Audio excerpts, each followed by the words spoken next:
क्या क्या क्या घंटा हो गया? घंटा हो गया? छोड़ो यार, तुम फोकट प्रश्न मत पूछो। ये क्या शब्द होता है कि घंटा घंटा क्या शब्द होता है? दोस्तों नमस्कार। बीजेपी के वरिष्ठ नेता कैलाश विजयवर्गीय, जब इनसे एनडीटीवी के पत्रकार ने एक अहम टॉपिक पर सवाल किया तो सवाल के जवाब में ये अपशब्दों का प्रयोग करते हुए दिखाई दिए, जिसकी वजह से एक वीडियो सोशल मीडिया पर तैरते हुए दिखाई दे रही। और ऐसे में कई सवाल बीजेपी नेताओं के ऊपर खड़े हो रहे हैं कि आखिरकार ऐसा क्यों देखने को मिलता है कि ज्यादातर बीजेपी नेता अपशब्दों का प्रयोग करते हुए दिखाई देते हैं और कहां-कहां बीजेपी नेता अपशब्दों का प्रयोग करेंगे। क्योंकि दोस्तों याद दिलाना चाहूंगा, जब संसद के अंदर बीजेपी नेता अपशब्दों का प्रयोग करते हुए दिखाई दिए थे और आज एक जर्नलिस्ट के सामने बीजेपी के वरिष्ठ नेता अपशब्दों का प्रयोग करते हुए दिखाई दे रहे हैं। और कई बीजेपी नेताओं की बात की जाए तो एक धर्म के खिलाफ लगातार बयानबाजी देते हुए तो नजर आते ही। ये कॉमन सी बात हो गई देश में, अब इसको बढ़ा चढ़ाकर नहीं दिखाया जाता है। अगर कोई नेता किसी रिलीजन को टारगेट कर रहा है तो वो मान लिया जाता है कि ठीक है, इट्स अ नॉर्मल थिंग। और अब शब्दों की भी वीडियो सामने आते हुए दिखाई दे रही है।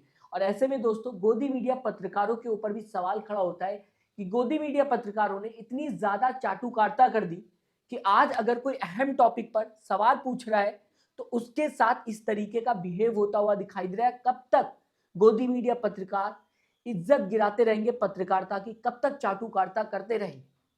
अगर शायद गोदी मीडिया पत्रकारों ने ठीक तरीके से काम किया होता पिछले कई सालों की अगर बात की जाए तो आज एक पत्रकार को ठीक तरह से जवाब मिलता, ना कि अपशब्दों का प्रयोग होता हुआ दिखाई देता। आपको दोस्तों टॉपिक बता दूं किस टॉपिक पर एनडीटीवी के जर्नलिस्ट अनुराग द्वारी ने सवाल पूछा। दरअसल मध्य प्रदेश के इंदौर से खबर सामने आते हुए दिखाई दे रही, जहां पर जहरीला या फिर ये कहा जाए दूषित पानी पीने की वजह से 12 लोगों की जान चली गई और साथ ही साथ 162 लोग हॉस्पिटल में एडमिट है। इतनी बड़ी खबर है, दूषित पानी पीने की वजह से 12 लोगों की जान चली गई और 162 लोग हॉस्पिटल में जिंदगी और मौत की लड़ाई लड़ रहे हैं।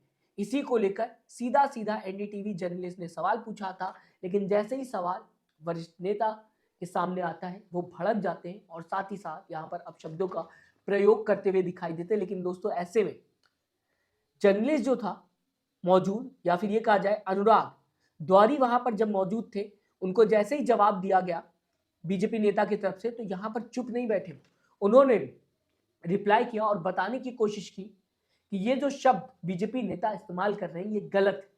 बिना देरी के आपके सामने दोस्तों ये वीडियो रखना चाहूंगा, इसके बाद इस खबर में सारे लोगों को अभी तक जो रिफंड की बात कही गई थी वो भी नहीं मिला कैलाश जी, और पीने के पानी की ठीक से व्यवस्था। छोड़ो यार, तुम फोकट प्रश्न मत पूछो। नहीं फोकट नहीं, ये तो मैं तो वहाँ होकर आया हूँ। क्या क्या क्या घंटा हो गया? बात कैलाश जी बात ठीक से कीजिए, नहीं शब्दों का चयन ठीक करिए। कैलाश जी आप ढंग से बात नहीं कर रहे हैं। नहीं आप, ये क्या शब्द होता है कि घंटा घंटा क्या शब्द होता है? आप, मैं तो जाऊंगा, लहजा इनको सुधारने कहिए। इतने सीनियर मंत्री घंटा घंटा क्या बोलते रहते हैं? बात करने की तमीज नहीं है। हाँ और क्या दोस्तों, जैसे ही ये वीडियो सोशल मीडिया पर तैरते हुए दिखाई दी तो एक तरफ जनता ने सवाल करना शुरू कर दिया कि आखिरकार कैलाश विजयवर्गीय को इस सवाल से इतना ज्यादा बुरा क्या लग गया कि वो अपशब्दों का प्रयोग करने पर उतर आए। तो दूसरी तरफ इसी वीडियो को लेकर लगातार विपक्ष ने बीजेपी सरकार को घेरना शुरू कर दिया। वीडियो इतनी ज्यादा शेयर हो गई कि आखिरकार कैलाश विजयवर्गीय को सामने आना पड़ा, ट्वीट करना पड़ा और साथ ही साथ माफी मांगनी पड़ी। क्या कुछ लिखा हुआ है कैलाश विजयवर्गीय ने, आपको पढ़कर बताना चाहूंगा। और दोस्तों ये सच्ची पत्रकारिता की ताकत है जो आज सीधा सीधा नेता अपने अपशब्दों के लिए माफी मांगता हुआ दिखाई दे रहा है। आपके सामने दोस्तों पढ़ के बताना चाहूंगा। मैं और मेरी टीम, कैलाश विजयवर्गीय ट्वीट करके ये बताने की कोशिश कर रहे हैं, मैं और मेरी टीम पिछले 2 दिनों से बिना सोए प्रभावित क्षेत्र में लगातार स्थिति सुधारने में जुटे हुए हैं। दूषित पानी पीने से मेरे लोग पीड़ित हैं और कुछ लोग हमें छोड़कर चले गए। इस गहरे दुख की अवस्था में मीडिया के एक प्रश्न पर मेरे शब्द गलत निकल गए, इसके लिए मैं खेद प्रकट करता हूं। लेकिन जब तक मेरे लोग पूरी तरह सुरक्षित और स्वस्थ नहीं हो जाते मैं शांत नहीं बैठूंगा।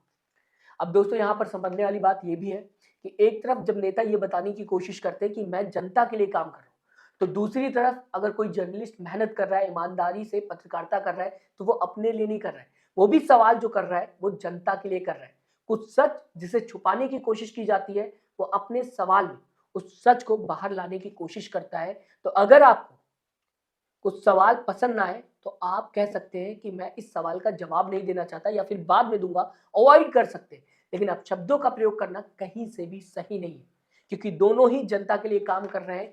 एक अगर काम कर रहा है तो दूसरा सवाल जो कर रहा है वो जनता के लिए, अगर वो चाहता तो चाटुकारिता भी कर सकता था, आपको अच्छा लग सकता था, लेकिन सामने वाले इंसान ने चाटुकारिता ना करके सवाल किया जो कि देश के लिए था, जनता के लिए।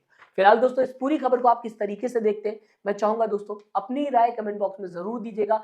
साथ ही साथ इस तरीके के पत्रकार जो आजकल जल्दी देखने को नहीं मिलता, इनके बारे में आप क्या सोचते हैं, अपनी राय कमेंट बॉक्स में जरूर लिखिएगा। साथ ही साथ चैनल को सब्सक्राइब, वीडियो को लाइक करना मत भूलिएगा दोस्तों। अपना ख्याल रखिएगा। नमस्कार।